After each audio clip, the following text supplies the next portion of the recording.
కేంద్ర న్యాయ వ్యవస్థ లేదా సుప్రీంకోర్టు దీనికి సంబంధించినటువంటి అంశాల గురించి మీకు నేను సంక్షిప్తంగా వివరిస్తా. మనకి న్యాయ వ్యవస్థల గురించి తీసుకున్నప్పుడు భారత రాజ్యాంగాన్ని రచించేటువంటి సమయం లోపల మనది ఏకీకృత న్యాయ వ్యవస్థగా మనం పేర్కొనడం జరిగింది. అంటే మొత్తం భారతదేశం మొత్తానికి కూడా ఒకే రకమైనటువంటి అత్యున్నత న్యాయస్థానం సుప్రీంకోర్టు. ఈ అత్యున్నతమైనటువంటి న్యాయస్థానం సుప్రీంకోర్టుని ఏర్పాటు చేసుకొని సుప్రీంకోర్టు యొక్క అధికార పరిధికి లోబడి మనకి దేశంలో ఉన్నటువంటి హైకోర్టులు కానీ, జిల్లా కోర్టులు కానీ, ప్రత్యేక న్యాయస్థానాలు కానీ అన్నీ కూడా సుప్రీంకోర్టు యొక్క అధికార పరిధికి లోబడి పనిచేసేటువంటి విధానాన్ని స్వాతంత్ర్యం వచ్చిన తర్వాత మనం అమలు చేసాం. మన యొక్క న్యాయ వ్యవస్థకి అతి ప్రధానమైనటువంటి ఆధారం ఏమిటి అంటే అమెరికా రాజ్యాంగం నుండి మన యొక్క న్యాయ వ్యవస్థని మనం స్వీకరించడం జరిగింది. అందుకోసమే మనకి భారతదేశంలో మనకి న్యాయ సమీక్షాధికారం అనేటువంటి భావాన్ని మనం అమెరికా రాజ్యాంగం నుండి గ్రహించడం జరిగింది. భారత న్యాయ వ్యవస్థకి న్యాయ సమీక్షాధికారం ఉంది. అంటే దీని అర్థం ఏమిటి అంటే రాజ్యాంగానికి వ్యతిరేకంగా పార్లమెంటు కానీ, అంటే లోక్సభ, రాజ్యసభ, రాష్ట్రపతి ఈ ముగ్గురిని కలిపి మనం పార్లమెంట్ అనేటువంటి పేరుతోటి వ్యవహరిస్తాం. అంటే రాజ్యాంగానికి వ్యతిరేకంగా పార్లమెంటు కానీ, రాష్ట్ర శాసనసభలు కానీ ఏవైనా చట్టాలు చేసినట్లయితే ఆ చట్టాలు చెల్లవని సుప్రీంకోర్టు లేదా తీర్పు ఇవ్వడాన్ని, దాన్ని కొట్టివేయడాన్ని మనం న్యాయ సమీక్షాధికారంగా పేర్కొనడం జరుగుతుంది. ఈ విధంగా న్యాయ సమీక్షాధికారం అనేటువంటి భావనని మనం అమెరికా రాజ్యాంగం నుండి భారతదేశంలోకి గ్రహించడం జరిగింది. అట్లాగే భారత సుప్రీంకోర్టు యొక్క నిర్మాణాన్ని, భారత సుప్రీంకోర్టు యొక్క పద్ధతుల్ని అన్నిటినీ కూడా మనం అమెరికా యొక్క రాజ్యాంగం నుండి గ్రహించడం జరిగింది. అట్లాగే బ్రిటిష్ వాళ్ళు భారతదేశంలో ప్రవేశపెట్టినటువంటి సాంప్రదాయాలు, బ్రిటిష్ సాంప్రదాయాలకు తోడు అమెరికా యొక్క సుప్రీంకోర్టు, అమెరికా యొక్క న్యాయ వ్యవస్థ ఈ రెండింటిని ఆధారంగా చేసుకొని భారతదేశం లోపల మనం సుప్రీంకోర్టు అనేటువంటి దాన్ని, న్యాయ వ్యవస్థ అనేటువంటి దాన్ని ఏర్పాటు చేయడం జరిగింది. అయితే మనకి భారత రాజ్యాంగంలోని 5వ భాగంలో 124 నుండి 147 వరకు గల నిబంధనలు సుప్రీంకోర్టు గురించి, దాని యొక్క అధికారాన్ని గురించి, విధుల గురించి, నిర్మాణాన్ని గురించి మనకి ఈ 5వ భాగం లోపల ఉన్నటువంటి అంశాలు తెలియచేస్తున్నాయి. ఇక దీని తర్వాత ఉన్నటువంటి ఇంకో ముఖ్యమైనటువంటి అంశం ఏమిటి అంటే సుప్రీంకోర్టు స్వతంత్ర ప్రతిపత్తి కలిగిన సమీకృత వ్యవస్థగా పనిచేస్తున్నది. అంటే సుప్రీంకోర్టు అనేటువంటిది స్వతంత్ర ప్రతిపత్తి ఉన్నటువంటి సంస్థలాగా భారతదేశంలో పనిచేస్తుంది. ఇక సుప్రీంకోర్టుకు సంబంధించినటువంటి చరిత్ర బ్రిటిష్ వాళ్ళ యొక్క కాలం లోపల ఏ విధంగా దీన్ని ఏర్పాటు చేశారు అనే విషయం తీసుకుందాం. మనకి భారతదేశంలో న్యాయ వ్యవస్థను ప్రవేశపెట్టింది వారన్ హేస్టింగ్స్. కాబట్టి భారతదేశంలో న్యాయ వ్యవస్థను ప్రవేశపెట్టింది వారన్ హేస్టింగ్స్.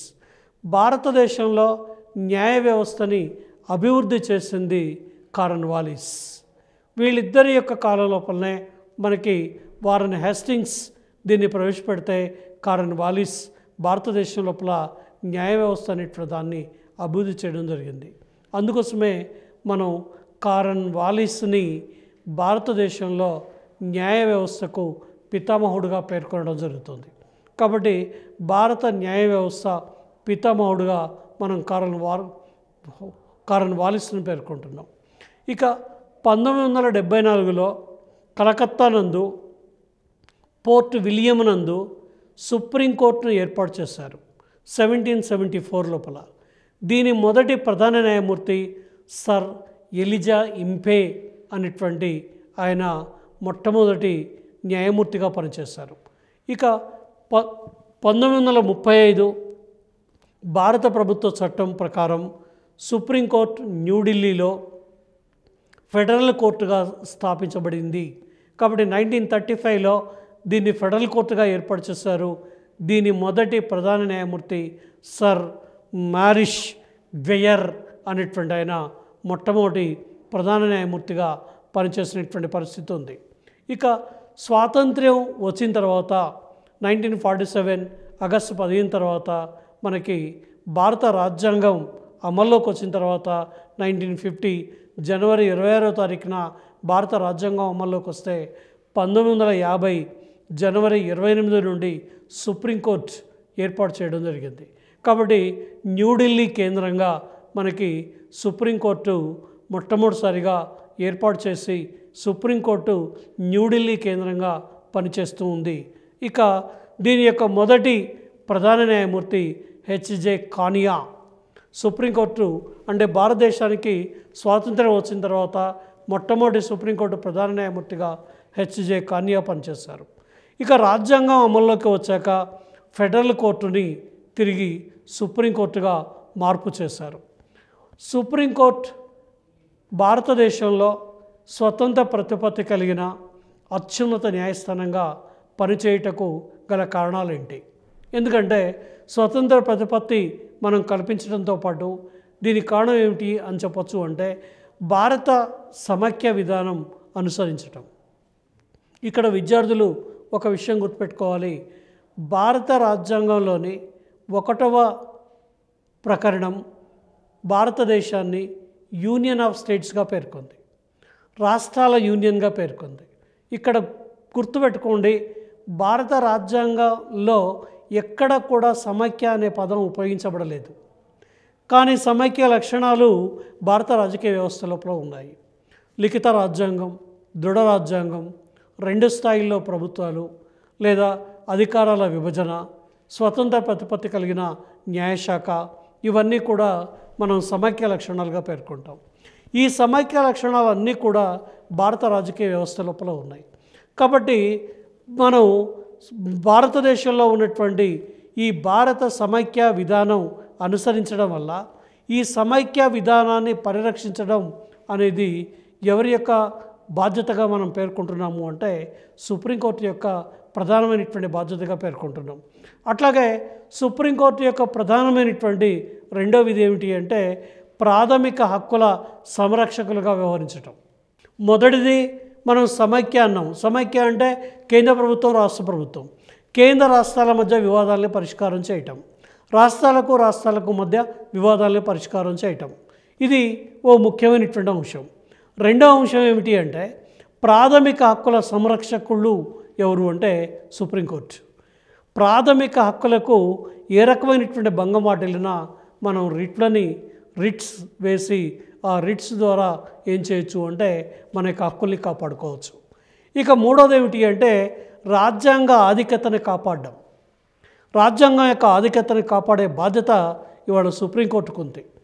రాజ్యాంగాన్ని వ్యాఖ్యానించడం అంటే ఏదైనా ఒక విషయం పైన కేంద్ర ప్రభుత్వం కానీ, ప్రధానమంత్రి మంత్రిమండలి కానీ, రాష్ట్రపతి కానీ, ఉపరాష్ట్రపతి కానీ రాజ్యాంగ నిపుణుల్ని, సుప్రీంకోర్టుని ఆశ్రయించినప్పుడు అప్పుడు రాజ్యాంగాన్ని వ్యాఖ్యానం చేసేటువంటి అధికారం ఎవరికి ఉంది అంటే కేవలం సుప్రీంకోర్టుని వ్యాఖ్యానం చేసే అధికారం, రాజ్యాంగాన్ని వ్యాఖ్యానం చేసే అధికారం సుప్రీంకోర్టుకి మాత్రమే ఉంది.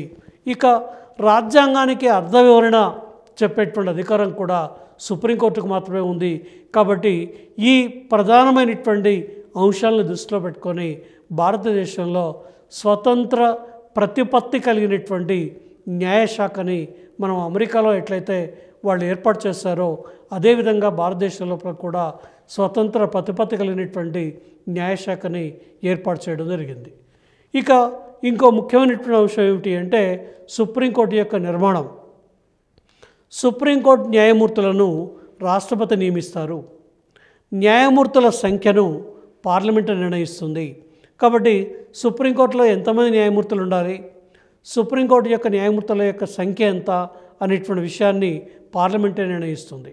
న్యాయమూర్తుల సంఖ్యలో మార్పుల్ని చేయడం ద్వారా ప్రస్తుతం ఆ సంఖ్య 30+1గా చేరుకున్నది. అంటే 30 మంది సుప్రీంకోర్టు న్యాయమూర్తులు ఉన్నారు, ఒక ప్రధాన న్యాయమూర్తి ఉన్నారు. కాబట్టి 30+1 31 మంది సుప్రీంకోర్టులో ఉన్నటువంటి మొత్తం ప్రస్తుతం ఉన్నటువంటి న్యాయమూర్తుల యొక్క సంఖ్య అని చెప్పచ్చు. ఇక సుప్రీంకోర్టు న్యాయమూర్తిగా నియమించబడాలి అంటే ఏ రకమైనటువంటి అర్హతలు ఉండాలి అనే విషయం తీసుకుందాం. కాబట్టి సుప్రీంకోర్టు న్యాయమూర్తిగా నియమించబడాలంటే మొదటి అర్హత భారతీయ పౌరుడై ఉండాలి. 5 సంవత్సరాలు హైకోర్టు న్యాయమూర్తిగా పనిచేసి ఉండాలి, లేదా 10 సంవత్సరాలు హైకోర్టు న్యాయవాదిగా పనిచేసి ఉండాలి. రాష్ట్రపతి దృష్టిలో ప్రముఖ న్యాయశాస్త్ర కోవిదుడై ఉండాలి. అట్లాగే 124 నిబంధన ప్రకారం భారతదేశానికి ఒక ఉన్నత న్యాయస్థానం ఉంటుంది, దానిని సుప్రీంకోర్టుగా పేర్కొనడం జరిగింది. కాబట్టి దీంతోపాటు ఇంకోటి ఏమిటి అంటే సుప్రీంకోర్టు ప్రధాన మరియు ఇతర న్యాయమూర్తుల్ని రాష్ట్రపతి నియమిస్తారు. కాబట్టి వీళ్ళని నియమించడానికి కొలీజియం అనేటువంటి ఒక వ్యవస్థని వీళ్ళు అనుసరించడం జరుగుతుంది. అంటే ఇదేమిటి అంటే న్యాయమూర్తుల యొక్క సీనియారిటీ లిస్ట్. న్యాయమూర్తుల్లో అత్యంత సీనియర్ని ప్రధాన న్యాయమూర్తిగా, తర్వాత సీనియర్స్ని సుప్రీంకోర్టు న్యాయమూర్తులుగా నియమించేటువంటి సాంప్రదాయం భారతదేశంలో ఉంది. ప్రధాన న్యాయమూర్తి నియామకం సాంప్రదాయంగా సీనియారిటీని పాటిస్తున్నారు. అయితే సీనియారిటీని విస్మరించి 1973లో ఏఎన్ రేను, 1977లో ఎంహెచ్ బేగును ప్రధాన న్యాయమూర్తులుగా నియమించారు. అంటే సీనియారిటీని ఓవర్లుక్ చేసి జూనియర్లుగా ఉన్నటువంటి వ్యక్తుల్ని ప్రధాన న్యాయమూర్తులుగా నియమించినటువంటి సందర్భాలు ఈ 2 రకాలైనటువంటి సందర్భాలుగా చెప్పచ్చు. ఇక పదవీ కాలాన్ని తీసుకుందాం. సుప్రీంకోర్టు ప్రధాన మరియు ఇతర న్యాయమూర్తులు 65 సంవత్సరాల వయసు నిండే వరకు పదవిలో కొనసాగుతారు. అంటే 65 సంవత్సరాల వయసు ఎప్పుడు పూర్తవుతుందో అప్పుడు వారు పదవి విరమణ పొందుతారు. అయితే సుప్రీంకోర్టు న్యాయమూర్తి యొక్క పదవీ విరమణ వయస్సుని 65 సంవత్సరాల నుండి 67 సంవత్సరాలకు పెంచాలని లా కమిషన్ సిఫారసు చేసింది. అయితే ఇప్పటి వరకు ఈ కమిషన్ యొక్క సిఫారసులు ఇప్పటి వరకు అమల్లోకి రాలేదు. ఇక సుప్రీంకోర్టు ప్రధాన మరియు ఇతర న్యాయమూర్తులు తమ రాజీనామా పత్రాలను రాష్ట్రపతికి సమర్పించాలి. ఏ కారణం చేతనైనా సుప్రీంకోర్టు ప్రధాన న్యాయమూర్తి కానీ ఇతర న్యాయమూర్తులు కానీ రాజీనామా చేయాలనుకున్నప్పుడు వాళ్ళు తమ యొక్క రాజీనామా పత్రాలని రాష్ట్రపతికి సమర్పించాల్సి ఉంటుంది. ఇక న్యాయమూర్తుల యొక్క నియామకం. రాష్ట్రపతి సుప్రీంకోర్టు న్యాయమూర్తుల్ని నియమించేటప్పుడు కొన్ని నియమాలను పాటించడం జరుగుతుంది. ఏమిటా నియమాలు, ఏంటా అర్హతలు అంటే భారతీయ పౌరుడై ఉండాలి, హైకోర్టు స్థాయిలో కనీసం 5 సంవత్సరాల న్యాయమూర్తిగా పనిచేసిన వారై ఉండాలి, లేదా హైకోర్టు స్థాయికి తగ్గకుండా కనీసం 10 సంవత్సరాలు న్యాయవాదిగా పనిచేసి ఉన్నవారు లేదా న్యాయ కోవిదులై ఉన్నవారిని న్యాయమూర్తులుగా నియమించవచ్చు. న్యాయమూర్తుల పదవీ విరమణ విషయం లోపల 65 సంవత్సరాలు పాటించడం జరుగుతుంది. భారత పార్లమెంటుకు పదవీ విరమణలో వయస్సులో మార్పు చేసే అధికారం ఉంది. లా కమిషన్ రాజ్యాంగ పునఃసమీక్షా కమిషన్ అంటే ఈ పదవీ విరమణ వయస్సుని 67 సంవత్సరాలకు పెంచాలని సూచించింది. కాబట్టి న్యాయమూర్తులను నియమించేటప్పుడు ప్రధాన న్యాయమూర్తి నేతృత్వంలోని కొలీజియమును తప్పనిసరిగా సంప్రదించాలని 1993 మరియు 1999లో సుప్రీంకోర్టు తీర్పునిచ్చింది. అంటే కొలీజియం ప్రకారమే, అంటే ఇంతకుముందు నేను చెప్పినట్టుగా సీనియారిటీ లిస్ట్ ఒకటి ఉంటుంది, ఆ సీనియారిటీ లిస్టుని తప్పకుండా అమలు చేయాలి అనేటువంటి ఒక సాంప్రదాయమే ఏమని చెప్పచ్చు అంటే కొలీజియంగా చెప్పచ్చు. ఇక కేంద్ర మంత్రిమండలి సలహాలు మరియు సూచనల్ని అనుసరించి న్యాయమూర్తుల యొక్క నియామకం జరుగుతుంది. ఇక కేంద్ర మంత్రిమండలి సలహాలు సూచనలు అనుసరించి న్యాయమూర్తుల యొక్క నియామకం జరుగుతుంది. సుప్రీంకోర్టులో మొదటి మహిళా న్యాయమూర్తి ఫాతిమా బీబీ, మొదటి దళిత ప్రధాన న్యాయమూర్తి కేజీ బాలకృష్ణన్, సుప్రీంకోర్టు న్యాయమూర్తులు రాష్ట్రపతి సమక్షంలో ప్రమాణ స్వీకారం చేస్తారు. సుప్రీంకోర్టు న్యాయమూర్తులు తమ రాజీనామా పత్రాన్ని రాష్ట్రపతికి ఇవ్వాలి. సుప్రీంకోర్టు యొక్క న్యాయమూర్తుల్ని తొలగించేటువంటి విధానానికి ఉపరాష్ట్రపతి రాష్ట్రపతిని తొలగించేటువంటి విధానానికి మధ్య చాలా సారూప్యత ఉంది. కాబట్టి వీళ్ళని ఏ విధంగా తొలగించడం జరుగుతుంది అంటే మహాభియోగ తీర్మానాన్ని ఆధారంగా చేసుకొని వీళ్ళపైన అసమర్థత కానీ దుష్ప్రవర్తన అనే కారణాలపై కానీ న్యాయమూర్తులని రాష్ట్రపతి పదవి నుండి తొలగించవచ్చు.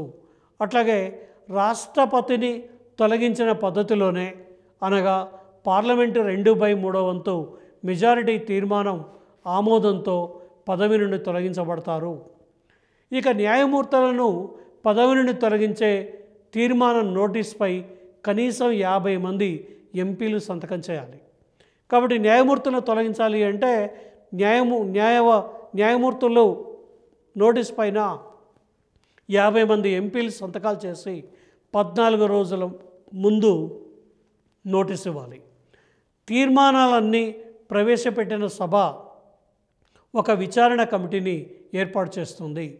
ఆ విచారణ కమిటీ వాళ్ళు ఎవరు సభ్యులుగా ఉంటారు ఆ విచారణ కమిటీ లోపల అంటే సుప్రీంకోర్టు ప్రధాన న్యాయమూర్తి, సుప్రీంకోర్టు సీనియర్ న్యాయమూర్తి, రాష్ట్రపతి చేత నియమించబడిన న్యాయ కోవిదులు దీనిలో సభ్యులుగా ఉంటారు. ఈ కమిటీ విచారణ అనంతరం ఇచ్చే రిపోర్టుపై ఆ సభ 2/3 వంతు మెజారిటీతో ఆ తీర్మానాన్ని ఆమోదించాలి. ఎప్పుడైతే ఒక సభ ఆమోదించిన తీర్మానాన్ని రెండవ సభ కూడా 2/3 వంతు మెజారిటీతో ఆమోదించడచో రాష్ట్రపతి వారిని తొలగిస్తారు. కాబట్టి ఇప్పటి వరకు అంటే దీనిలో ఉన్నటువంటి ప్రధానమైనటువంటి సభ్యులు ఎవరు అంటే రాష్ట్రపతిని న్యాయమూర్తుల్ని తొలగించేటువంటి కమిటీ లోపల ఉండేటువంటి సభ్యుల లోపల సుప్రీంకోర్టు ప్రధాన న్యాయమూర్తి, సుప్రీంకోర్టు సీనియర్ న్యాయమూర్తి, రాష్ట్రపతి నియమించబడేటువంటి న్యాయ కోవిదులు దీనిలో సభ్యులుగా ఉంటారు. కమిటీ విచారణ అనంతరం ఇచ్చేటువంటి రిపోర్టుపై 2/3 వంతు తీర్మానాన్ని రెండవ సభ కూడా 2వ వంతు తీర్మానంతో ఆమోదంతో రాష్ట్రపతి వీరిని తొలగించడం జరుగుతుంది. భారతదేశంలో నేటి వరకు ఏ న్యాయమూర్తిపై కూడా ఈ తీర్మానం ఆమోదించబడలేదు. 1990లో తమిళనాడుకు చెందినటువంటి సుప్రీంకోర్టు న్యాయమూర్తి జస్టిస్ వి రామస్వామి పైన తీర్మానం ప్రవేశపెట్టారు. తీర్మానం ప్రవేశపెడితే 1991లో మెజారిటీ లేకపోవడం వల్ల ఈ తీర్మానం వీగిపోయింది. కానీ ఆ తర్వాత రామస్వామి తన పదవికి రాజీనామా చేశారు. కాబట్టి న్యాయమూర్తులని తొలగించేటువంటి ఈ పద్ధతిని అమెరికా రాజ్యాంగం నుండి గ్రహించడం జరిగింది. కాబట్టి ఈ పద్ధతి అమెరికా నుండి గ్రహించి ప్రస్తుతం అమలు జరుగుతుంది.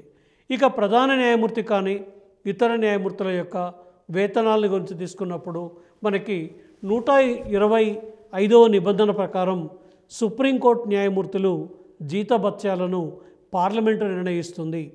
వీరి జీతభత్యాలను కేంద్ర సంఘటిత నిధి నుండి చెల్లిస్తారు. కాబట్టి సుప్రీంకోర్టు ప్రధాన న్యాయమూర్తి ఇతర న్యాయమూర్తులు కానీ లేదా వీళ్ళ యొక్క జీతభత్యాలన్నీ కూడా భారత సంఘటిత నిధి నుండి చెల్లించడం జరుగుతుంది. వీటన్నిటి నిర్ణయించేటువంటి అధికారం ఎవరికి ఉంది అంటే పార్లమెంటుకి నిర్ణయించేటువంటి అధికారం మాత్రమే ఉంది అని చెప్పచ్చు. ఇక దీని తర్వాత ఉన్నటువంటి రాజ్యాంగ భద్రత ఉంటుంది. ఆర్థిక అత్యవసర పరిస్థితి కాలంలో తప్ప మరి ఏ ఇతర సందర్భంలోనూ వీరి జీతభత్యాలలో కోత విధించరాదు. అంటే ఆర్థిక అత్యవసర పరిస్థితి విధించినప్పుడు మాత్రమే వీళ్ళ యొక్క జీతభత్యాల లోపల కోత విధించడం జరుగుతుంది తప్ప మరి ఏ సందర్భాల లోపల కూడా వీళ్ళ యొక్క జీతభత్యాల లోపల కోత అనేటువంటిది విధించడం జరగదు. ప్రస్తుతం ప్రధాన న్యాయమూర్తి యొక్క నెలసరి వేతనం 1,00,000 రూపాయలు. ఇతర న్యాయమూర్తుల యొక్క నెలసరి జీతం ఎంత అంటే 90,000 రూపాయల జీతం తీసుకుంటున్నారు. ఇక పదవీ విరమణ తర్వాత సుప్రీంకోర్టు ప్రధాన మరియు ఇతర న్యాయమూర్తులు తమ పదవీ విరమణ తర్వాత సుప్రీంకోర్టులో కానీ ఇతర హైకోర్టులలో కానీ న్యాయవాద వృత్తిని చేపట్టరాదు. అయితే ఇతర ప్రభుత్వ పదవులను చేపడుతున్నారు. అయితే సుప్రీంకోర్టు న్యాయమూర్తులుగా, హైకోర్టు న్యాయమూర్తులుగా పదవీ విరమణ పొందినటువంటి వాళ్ళని అంతర్జాతీయ న్యాయస్థానానికి న్యాయమూర్తులుగా వెళుతున్నారు. ఆ తర్వాత వివిధ కమిషన్లకి చైర్మన్లుగా, రకరకాలైనటువంటి మానవ హక్కుల కమిషన్, పౌర హక్కుల సంఘం ఇలాంటి వాటికి సంబంధించినటువంటి వాటికి చైర్మన్లుగా వ్యవహరించేటువంటి పరిస్థితి ఇవాళ భారతదేశం లోపల ఉంది. మానవ హక్కుల సంఘానికి చైర్మన్గాను, విచారణ సంఘాలకు అధ్యక్షులుగాను, వివిధ దేశాలకు రాయబారులుగాను, విశ్వవిద్యాలయాల వైస్ ఛాన్సలర్లుగాను, ఇవాళ కేంద్ర ప్రభుత్వంలో మంత్రులుగాను నియమించబడుతున్నారు. సుప్రీంకోర్టు మనకి ఆవశ్యకత భారత రాజ్యాంగానికి సంరక్షణకర్తగా వ్యవహరించడం, భారత రాజ్యాంగాన్ని వ్యాఖ్యానించడం, కేంద్ర ప్రభుత్వంలో మంత్రులుగాను నియమించబడుతున్నారు. కాబట్టి ఈ విధంగా అనేక రకాలైనటువంటి సేవల్ని సుప్రీంకోర్టు ప్రధాన న్యాయమూర్తి కానీ ఇతర న్యాయమూర్తులు కానీ మనకు ప్రభుత్వం వారి యొక్క సేవల్ని, వారి యొక్క విజ్ఞానాన్ని, వారి యొక్క న్యాయ శాస్త్ర దృక్పథాన్ని ఉపయోగించుకున్నటువంటి సందర్భం అనేక సందర్భాల లోపల కనిపిస్తూ ఉంది. ఇక భారత రాజ్యాంగానికి సంరక్షణకర్తగాను వ్యవహరించడం, భారత రాజ్యాంగాన్ని వ్యాఖ్యానించడం, ఈ రెండు రకాలైనటువంటి విధులు నిర్వహించడం జరుగుతుంది. 130వ అధికరణం ప్రకారం సుప్రీంకోర్టు యొక్క ప్రధాన కేంద్రం న్యూఢిల్లీలో ఉంటుంది. అంటే ఢిల్లీలో మనకి సుప్రీంకోర్టు యొక్క కార్యాలయం ఉంది. రాష్ట్రపతిని సంప్రదించి సుప్రీంకోర్టు ప్రధాన న్యాయమూర్తి యొక్క కార్యక్రమాలను దేశంలోని ఏ ప్రాంతంలోనైనా నిర్వహించవచ్చు. అంటే ఎవరి యొక్క అనుమతితోటి అంటే రాష్ట్రపతిని సంప్రదించి సుప్రీంకోర్టు ప్రధాన న్యాయమూర్తి యొక్క కార్యక్రమాలను దేశంలోని ఏ ప్రాంతంలోనైనా నిర్వహించవచ్చు. అయితే కేంద్ర కేబినెట్ సుప్రీంకోర్టు ప్రధాన న్యాయమూర్తి యొక్క కార్యక్రమాలను దేశంలోని ఏ ప్రాంతంలోనైనా నిర్వహించవచ్చు. అయితే కేంద్ర కేబినెట్ సుప్రీంకోర్టు బెంచీలను ముంబై, చెన్నై మరియు కోల్కతాలో ఏర్పాటు చేయాలని చేస్తున్న ప్రతిపాదనను 2000 సంవత్సరంలో 25 మంది న్యాయమూర్తులతో కూడిన సుప్రీంకోర్టు ధర్మాసనం తిరస్కరించింది.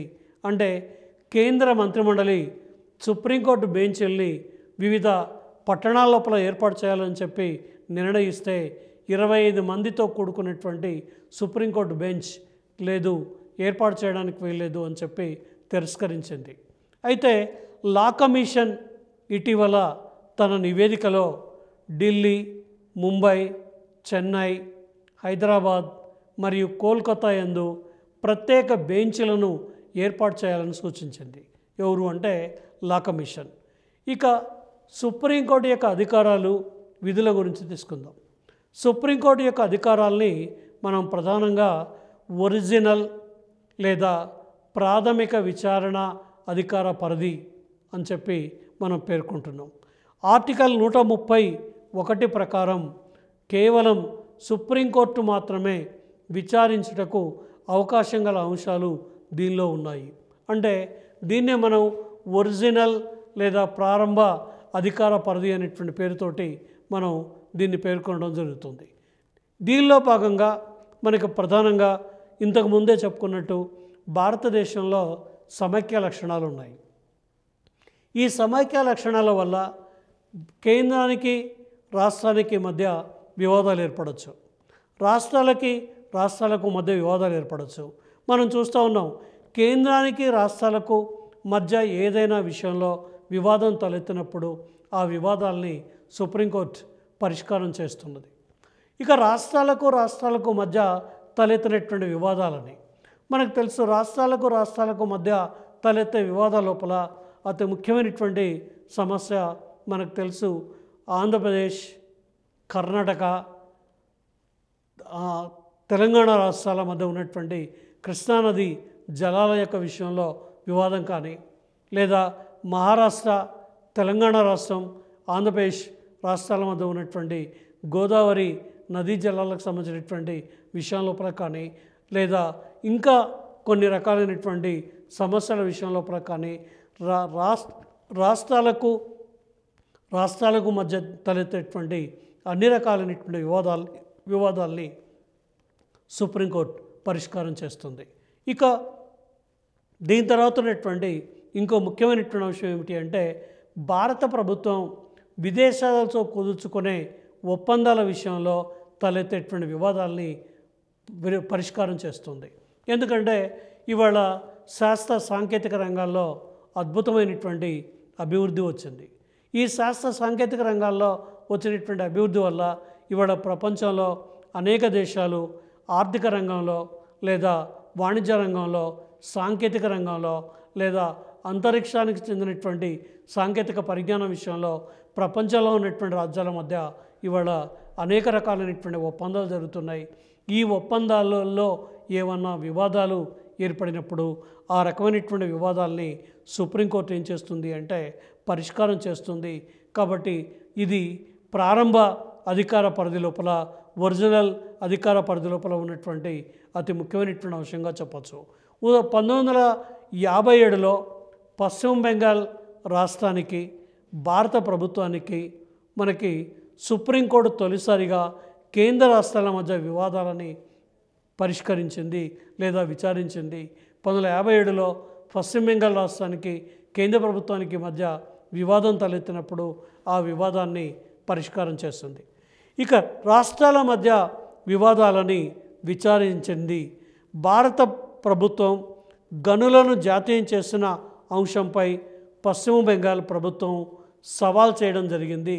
అంటే గనుల్ని జాతీయం చేసినప్పుడు ఆ గనుల జాతీయం సందర్భంలో వచ్చినటువంటి కొన్ని రకాలైనటువంటి వివాదాలని కేంద్ర రాష్ట్రాల మధ్య తలెత్తినప్పుడు సుప్రీంకోర్టు 1957లో ఆ వివాదాలని పరిష్కారం చేస్తుంది.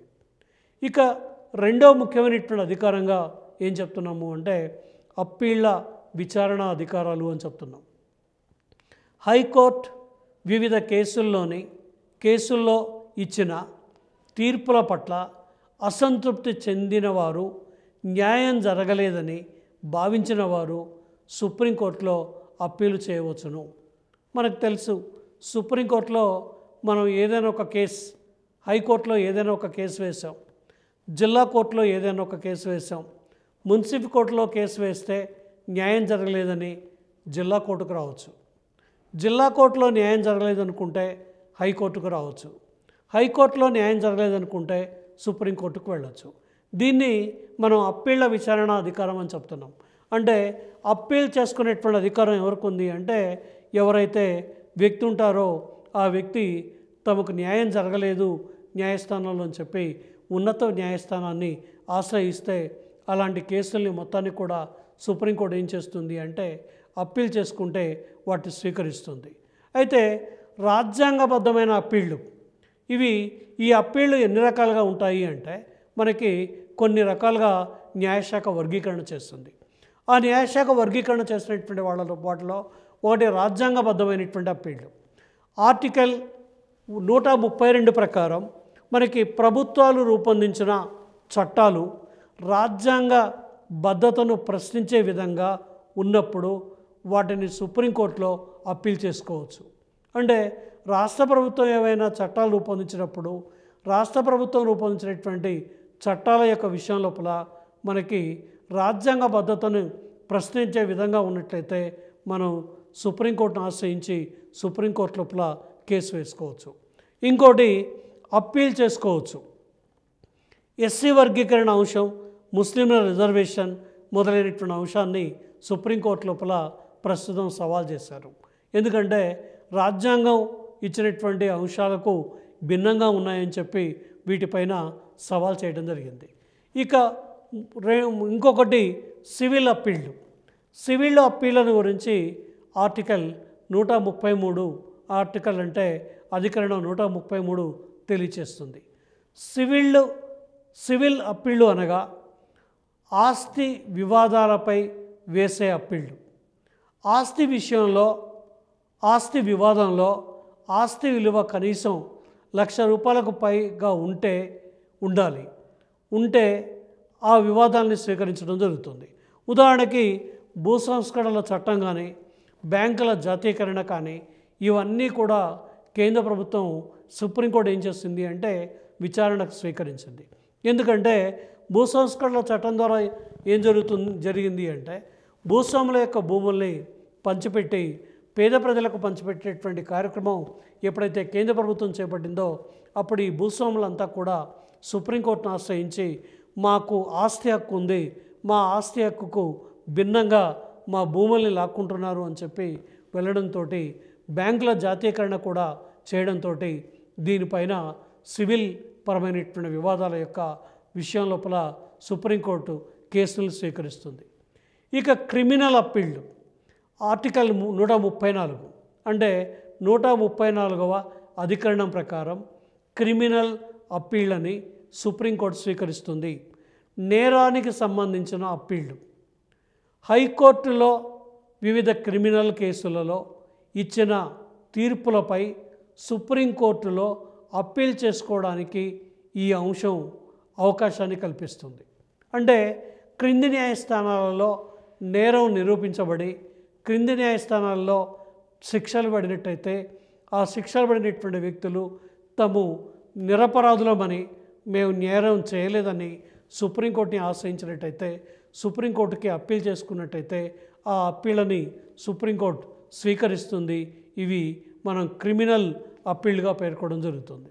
ఇక జిల్లా సెషన్స్ కోర్టు ఏదైనా కేసులో నిందితుడిగా నిర్దోషిగా తీర్పు ఇచ్చిన తర్వాత అదే కేసును హైకోర్టు విచారించి నిందితుడికి ఉరిశిక్ష లేదా యావజ్జీవ కారాగార శిక్ష విధించినప్పుడు ప్రత్యేకమైన అప్పీళ్ళు అంటే ఈ ప్రత్యేకమైనటువంటి అప్పీళ్ళ ద్వారా 136వ అధికరణం ప్రకారం స్పెషల్ లీవ్ పిటిషన్ అంటాం.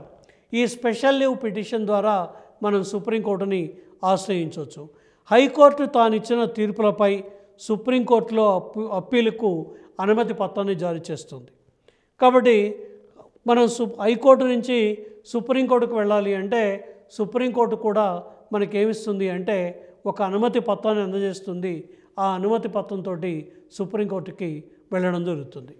ఒకవేళ సుప్రీంకోర్టులో అప్పీల్ చేసుకోవడానికి హైకోర్టు అనుమతి ఇవ్వకపోతే ప్రత్యేక అప్పీళ్లకు సుప్రీంకోర్టు అనుమతి ఇస్తుంది. కాబట్టి హైకోర్టు కాదు ఇక్కడ ఈ శిక్షకు, ఈ నేరానికి ఇది శిక్ష, ఇక నేను ఇవ్వను అనుమతి అంటే స్పెషల్ అప్పీల్స్ అని చెప్పి మనం ప్రత్యేకంగా ఎవరిని ప్రొసీడ్ కావచ్చు అంటే సుప్రీంకోర్టుని ప్రొసీడ్ కావచ్చు. ఆంధ్రప్రదేశ్లో ఎన్ జనార్దన్ రెడ్డి ప్రభుత్వం ప్రైవేటు మెడికల్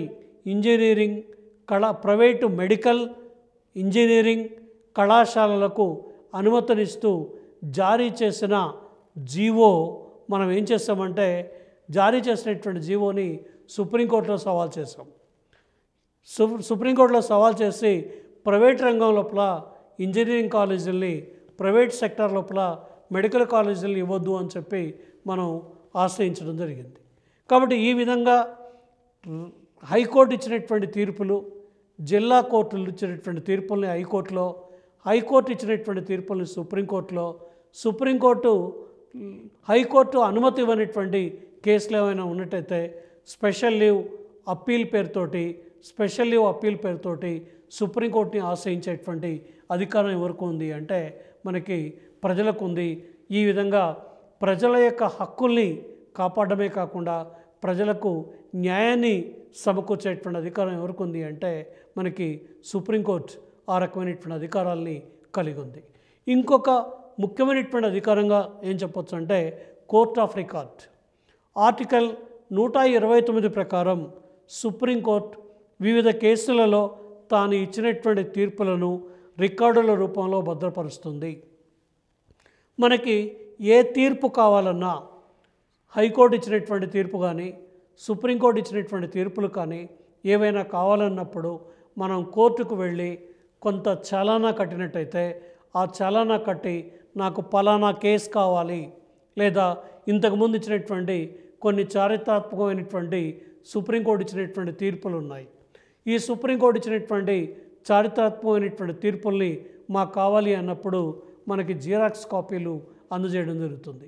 ఈ విధంగా జిరాక్స్ కాపీల్ని అందజేయడం కానీ, న్యాయస్థానం చేసేటువంటి ప్రతి తీర్పుని గ్రంథస్థం చేసి వాటిని రికార్డు చేసి భద్రపరచడాన్నే ఏమని పిలవచ్చు అంటే కోర్ట్ ఆఫ్ రికార్డ్ అనేటువంటి పేరుతోటి, అంటే ఇప్పటి వరకు సుప్రీంకోర్టు, హైకోర్టు ఇచ్చినటువంటి, జిల్లా కోర్టు ఇచ్చినటువంటి అన్ని రకాలైనటువంటి తీర్పుల్ని భద్రపరిచి ప్రజలు ఎప్పుడు ఏ రకమైనటువంటి తీర్పు కాపీలు కావాలని కోరితే వాళ్ళకు వాటిని అందజేసేటువంటి సంస్కృతి మనకి భారతదేశం లోపల కొనసాగుతూ ఉంది.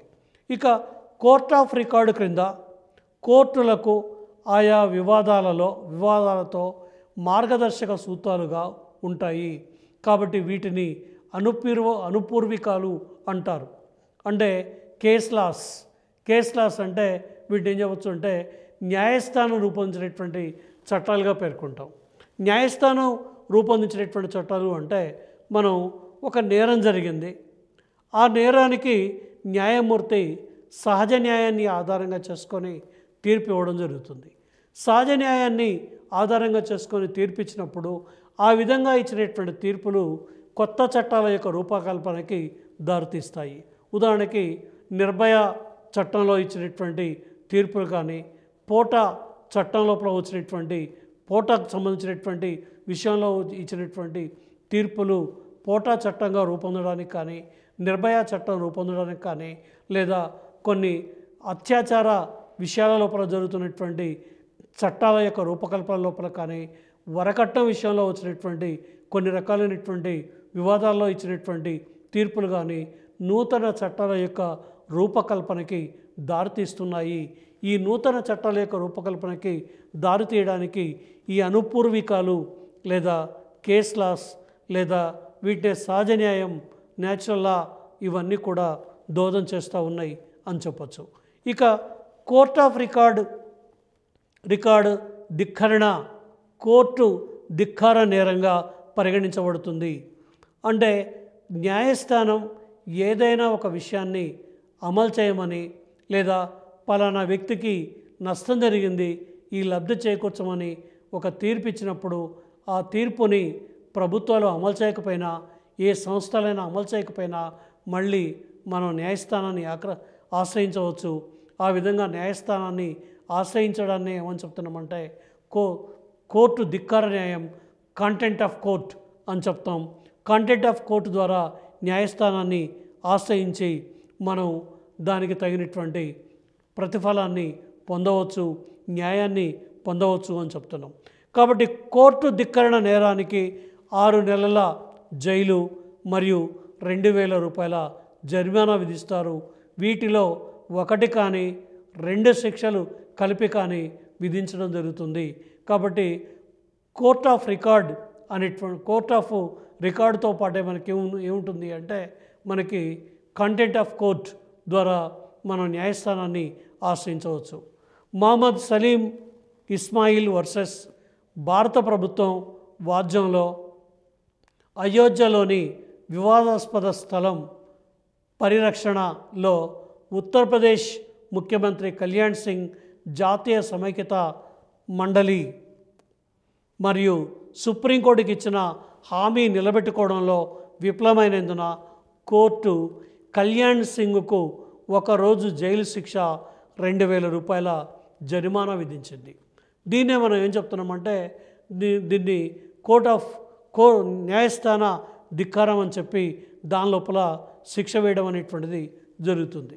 ఇక సుప్రీంకోర్టు ఏం చేస్తుంది అంటే రకరకాల రిట్లను జారీ చేస్తుంది.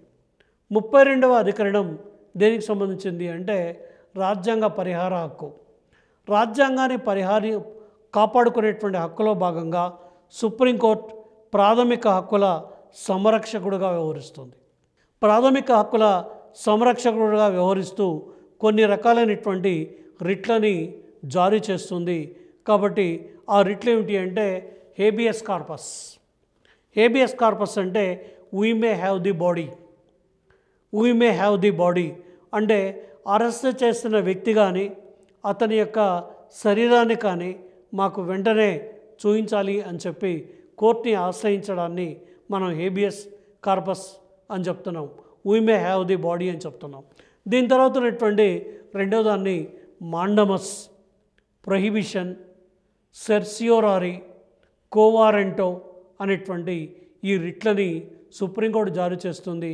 ఈ రిట్లను జారీ చేసినప్పుడు ప్రాథమిక హక్కుల్ని కాపాడుకోవడానికి వ్యక్తి స్వేచ్ఛకు ఏమైనా భంగం కలిగినప్పుడు వ్యక్తి స్వేచ్ఛ భంగం కలగకుండా తనను తాను కాపాడుకోవడానికి ఈ రిట్లు సుప్రీంకోర్టు జారీ చేస్తుంది.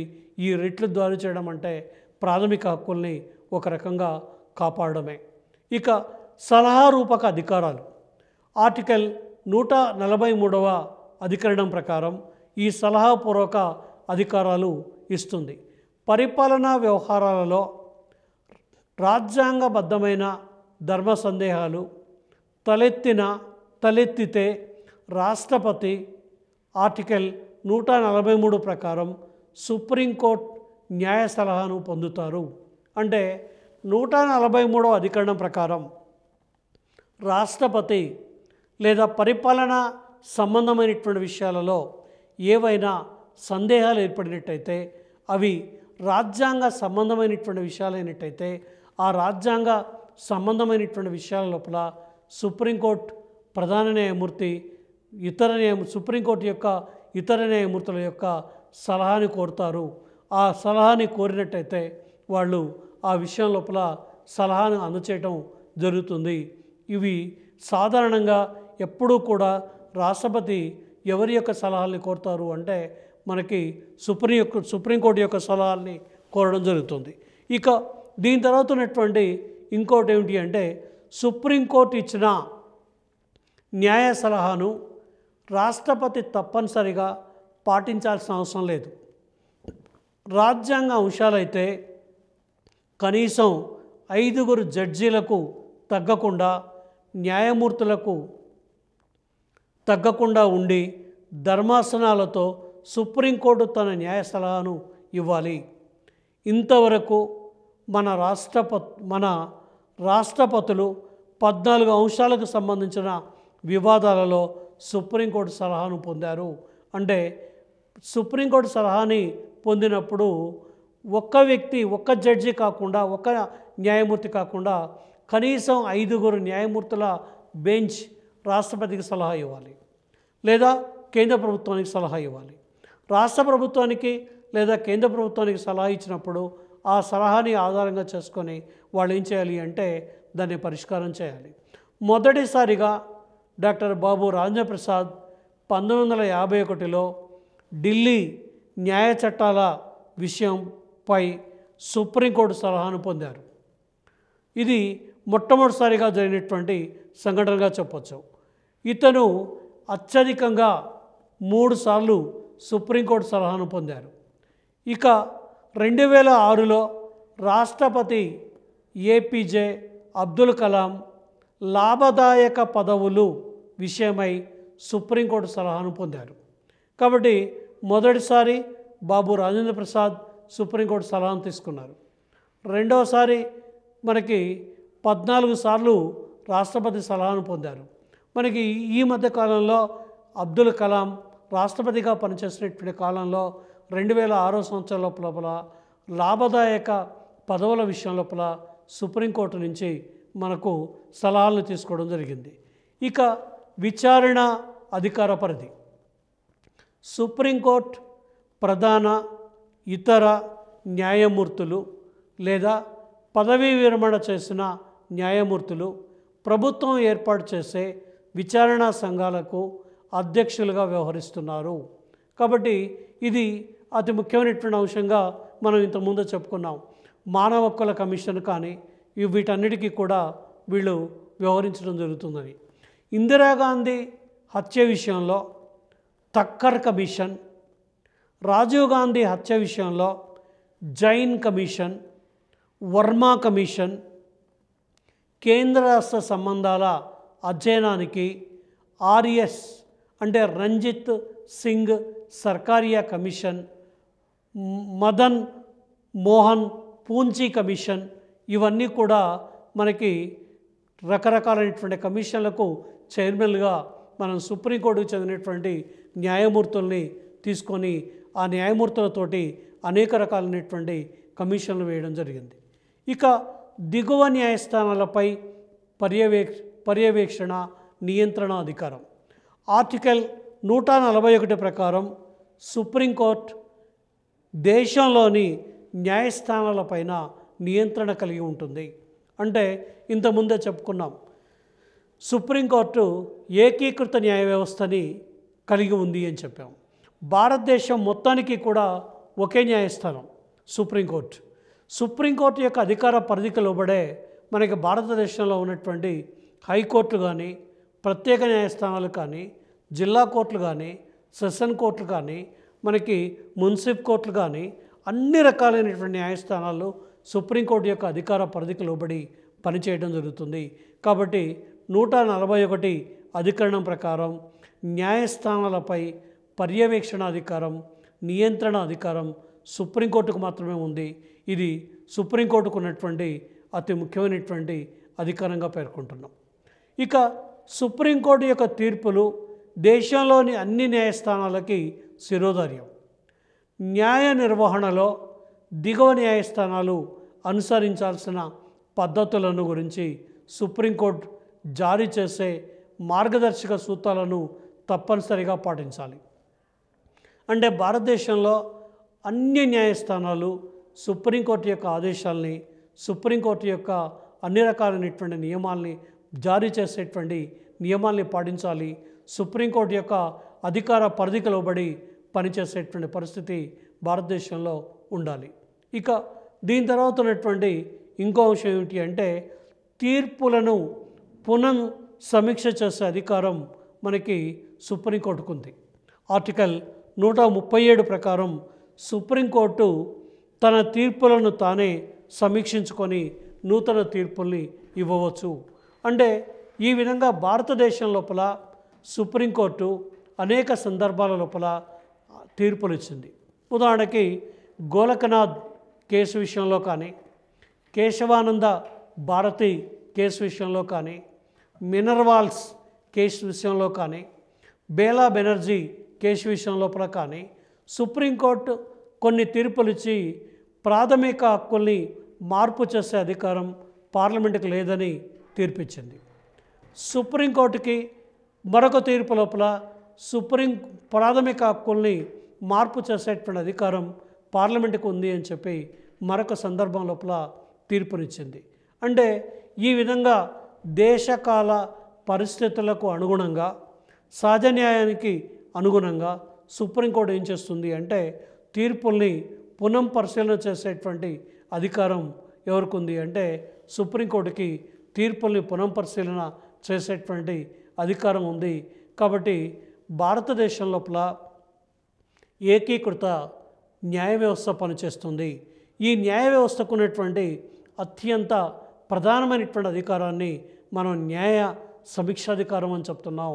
ఈ న్యాయ సమీక్షాధికారం అంటే ఏమని చెప్తున్నాము అంటే మనకి రాజ్యాంగానికి వ్యతిరేకంగా కేంద్ర ప్రభుత్వం కానీ, అంటే కేంద్ర పార్లమెంటు కానీ, రాష్ట్ర శాసనసభలు కానీ చట్టాలు రూపొందించినట్టయితే ఆ చట్టాలు చెల్లవని సుప్రీంకోర్టు తీర్పు ఇవ్వడాన్ని న్యాయ సమీక్షాధికారం అనేటువంటి పేరుతో చెప్తున్నాం.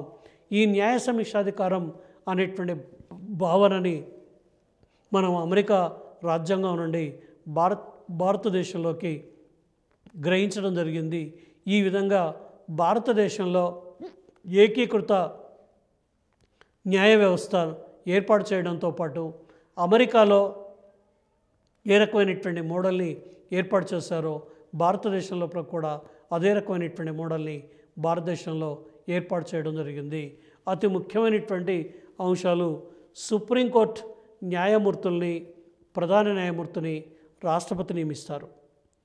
సుప్రీంకోర్టు ప్రధాన న్యాయమూర్తి కానీ ఇతర న్యాయమూర్తుల పదవీకాలం ఎంత అంటే 65 సంవత్సరాల వయసు వచ్చే వరకు పదవిలో కొనసాగుతారు. అయితే ఈ మధ్యకాలంలో లా కమిషన్ లేదా జస్టిస్ వెంకటాచలయ్య రాజ్యాంగ పునఃసమీక్షా కమిషన్ కానీ వీళ్ళ యొక్క వయస్సుని పదవీ విరమణ వయస్సుని 65 సంవత్సరాల నుంచి 67 సంవత్సరాలకు పెంచాలని సిఫారసు చేసింది. అయితే పార్లమెంటు ఈ విషయంలో చట్టం చేయాల్సి ఉంది. పార్లమెంటు చట్టం చేసినట్టయితే వీళ్ళ యొక్క వయస్సు ఆటోమేటిక్గా 67 సంవత్సరాలకు పెరుగుతుంది. ప్రస్తుతం మాత్రం సుప్రీంకోర్టు న్యాయమూర్తి యొక్క వయస్సు పదవీ విరమణ వయస్సు 65 సంవత్సరాలు మాత్రమే ఉంది. సుప్రీంకోర్టు లోపల ఉన్నటువంటి న్యాయమూర్తుల యొక్క సంఖ్య ఎంత అంటే 30+1 అంటే 30 మంది ఇతర న్యాయమూర్తులు, ఒక ప్రధాన న్యాయమూర్తి, 31 మంది న్యాయమూర్తులు భారతదేశంలో ప్రస్తుతం పనిచేస్తున్నారు. కాబట్టి సుప్రీంకోర్టు న్యాయ సమీక్షాధికారాన్ని కలిగి ఉంది. న్యాయ సమీక్షాధికారాన్ని కలిగి ఉండడం అంటే మనకి రాజ్యాంగాన్ని రక్షించేటువంటి అధికారాన్ని కలిగి ఉంది. ఇంకోటి సుప్రీంకోర్టు యొక్క ప్రధానమైనటువంటి అంశం ఏమిటి అంటే ప్రాథమిక హక్కుల్ని కాపాడుతుంది. ప్రాథమిక హక్కుల్ని కాపాడే బాధ్యత సుప్రీంకోర్టు స్వీకరించింది. కాబట్టి ఈ హక్కు వల్ల మనకి ప్రాథమిక హక్కుల్ని కాపాడేటువంటి దానివల్లనే కొన్ని రిట్లను జారీ చేస్తుంది. ఆ రిట్లనే మనం ఏమని చెప్తున్నామంటే హేబియస్ కార్పస్ అని, మాండమస్ అని, కోవారెంటో అని, సెర్సియోరారి అని చెప్పి ఈ రిట్లను జారీ చేసి ప్రాథమిక హక్కుల్ని స్వేచ్ఛని కాపాడేటువంటి బాధ్యత ఇవాళ సుప్రీంకోర్టు తీసుకుంది. దీని తర్వాత ఉన్నటువంటి ఇంకో ముఖ్యమైనటువంటి అంశం ఏమిటి అంటే మనది సమైక్య లక్షణాలు కలిగినటువంటి వ్యవస్థ. కాబట్టి ఈ సమైక్య లక్షణాలు కలిగినటువంటి వ్యవస్థ లోపల 32వ అధికరణం ప్రకారం రాజ్యాంగ పరిహారపు హక్కు ఉంది. ఈ రాజ్యాంగ పరిహారపు హక్కును ఉపయోగించుకొని రాజ్యాంగాన్ని కాపాడుతుంది. రాజ్యాంగాన్ని కాపాడడమే కాకుండా అవసరమైన సందర్భాల లోపల కేంద్ర ప్రభుత్వానికి రాజ్యాంగ సంబంధమైనటువంటి విషయాలపైన సలహాలని అందజేస్తుంది.